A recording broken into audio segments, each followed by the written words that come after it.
ये आज का जो वीडियो है कक्षा 10 प्रश्नावली 8.1 त्रिकोणमिति का परिचय। उसका क्वेश्चन नंबर 9 है कि त्रिभुज ए बी सी में जिसका कोण बी समकोण है यदि tan ए बराबर 1/√3 हो तो निम्नलिखित के मान ज्ञात कीजिए। यहाँ पे आपको त्रिभुज दे रखा, तो सबसे पहले क्या बनाना पड़ेगा, आपको एक त्रिभुज बनाना पड़ेगा।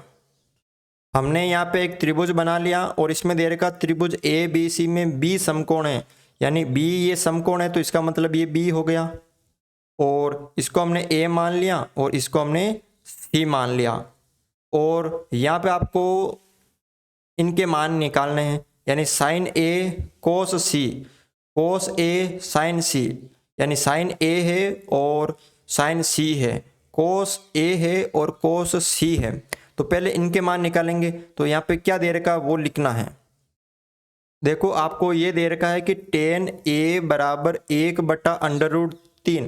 अब tan क्या होता है, तो यहाँ पे देख सकते हो tan जो होता है वो होता है लंब बटा आधार, यानी ऊपर वाला हो गया लंब, त्रिभुज में ऊपर वाला हो गया लंब और नीचे वाला हो गया आधार। ये त्रिभुज था उसके अंदर लंब हो गया 1, यानी ये वाला त्रिभुज था इसमें लंब हो गया 1 और आधार हो गया √3। तो पहले क्या चाहिए, आपको कर्ण चाहिए। तो आपको लिखना है, यहाँ पर आपको लिखना है त्रिभुज ए बी सी में पाइथागोरस प्रमेय से कर्ण स्क्वायर बराबर लंब स्क्वायर प्लस आधार स्क्वायर।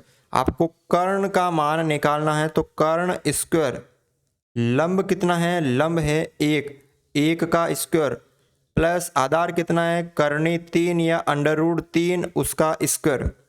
अब 1 का स्क्वायर 1 होता है और √3 आपको याद रखना है कि जब किसी भी करनी यानी रूट वाली संख्या का हम स्क्वायर करते हैं तो उसका रूट हट जाता है और उसका उत्तर सिर्फ अंदर वाला ही होता है। तो यहाँ पे ये 3 हो गया और यहाँ पे ये कर्ण स्क्वायर, कर्ण स्क्वायर 3 और 1 कितना हो गया, 4 हो गया। हमें सिर्फ कर्ण निकालना, यहाँ पे स्क्वायर है तो स्क्वायर कैसे हटाएंगे, तो यहाँ पे कर्ण और 4 का हम क्या कर देंगे, करनी यानी √ कर देंगे। तो कर्ण बराबर कितना आ गया, 2 आ गया। अब ये 2 आ गया कर्ण, यानी यहाँ पे लिख सकते हो 2, ठीक है। अब यहाँ पे आपको क्या निकालना है, एक तो देखो, एक तो साइन ए का मान चाहिए और एक साइन सी का मान चाहिए, फिर कोस सी चाहिए और कोस ए चाहिए। तो आपको 2 कोण लेने हैं। तो सबसे पहला कोण कौन सा लेना है, कोण ए के लिए, ए के लिए। अब ध्यान से देखना है, यहाँ पे ये त्रिभुज है, इस त्रिभुज को ध्यान से देखना है। कोण ए ये ले रहा हूं। अब जब आप कोई भी थीटा ले रहे हो ना तो उसके सामने वाली भुजा क्या होती है, लंब, यानी ये वाली हो गई लंब। तो कोण ए ले रहा था तो लंब हो गया 1, आधार हो जाएगा करनी 3 और कर्ण हो जाएगा 2, कर्ण क्या हो जाएगा 2। अब आपको क्या मान चाहिए, एक तो साइन ए का चाहिए और एक कोस ए का। तो सबसे पहले साइन ए, साइन ए यानी लाल कक्का से लंब बटा कर्ण, लंब बटा कर्ण। लंब कितना है 1 और कर्ण कितना है 2। तो साइन ए का मान कितना आ गया, 1/2 आ गया। कितना आ गया यहाँ पे, 1/2 आ गया। अब किसका चाहिए आपको, कोस ए का चाहिए। तो कोस ए, तो कोस का होता है आधार बटा कर्ण, क्या होता है, आधार बटा कर्ण। आधार यहाँ पे √ या करनी 3 कर्ण है 2। तो ये मान आ गया कोस ए का। अब चाहिए आपको कोण, आगे क्या लिखना है यहाँ पे, कोण सी के लिए, सी के लिए। अब जब कोण सी ले रहा हूं मैं, तो ये थीटा ले रहा हूं तो इसके सामने वाली भुजा ये हो जाएगी लंब।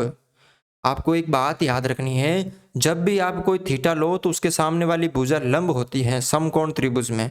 तो यहाँ पे लंब हो जाएगी अब की बार √3 और आधार ये वाला हो जाएगा, आधार कितना हो जाएगा 1 और कर्ण आपके ये रहेगा। ठीक है 2।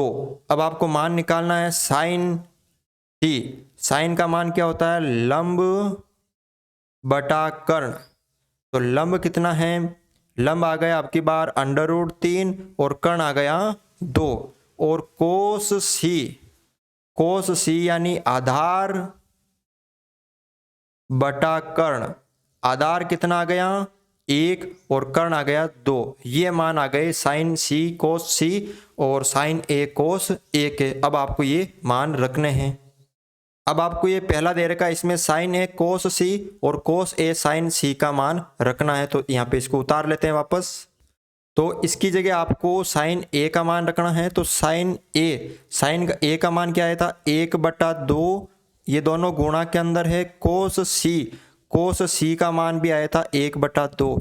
फिर प्लस कोस ए का मान कितना आया था √3/2 इंटू साइन सी का मान कितना आया था √3/2।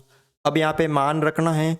तो 1 एकम 1 और 2 दूनी 4 प्लस जब रूट वाली संख्या को रूट वाली संख्या से गुणा करते हैं और सेम है तो यहाँ पे आ जाएगा 3 और 2 दूनी 4। अब इसको कर दो सरल, दोनों का एलसीएम आ गया 4 और 1 और 3 4 यानी 4/4 यानी 1, यानी इसका मान कितना आ गया 1 आ गया। अब दूसरा आपको लिखना है ये वाला, ये दूसरा आपको उतारना है। अब इसमें भी कोस ए कोस सी साइन ए साइन सी का मान रखना है। तो देखो कोस ए आया था आपके √3/2 और कोस सी आया था 1/2 माइनस साइन ए आया था 1/2 और साइन सी आया था √3/2। कर दो इसको सरल, √3 को 1 से किया तो √3 या करनी 3/2 दूनी 4 माइनस करनी 3 को 1 से किया तो करनी 3/4। तो करनी 3/4 में से करनी 3/4 गया तो कितना बचेगा यहाँ पे 0। तो इसका मान कितना आ गया यहाँ पे 0। ठीक है, तो आप इस तरह से इस क्वेश्चन को सरल कर सकते हैं। वीडियो अच्छा लगा तो वीडियो को लाइक ज़रूर करें।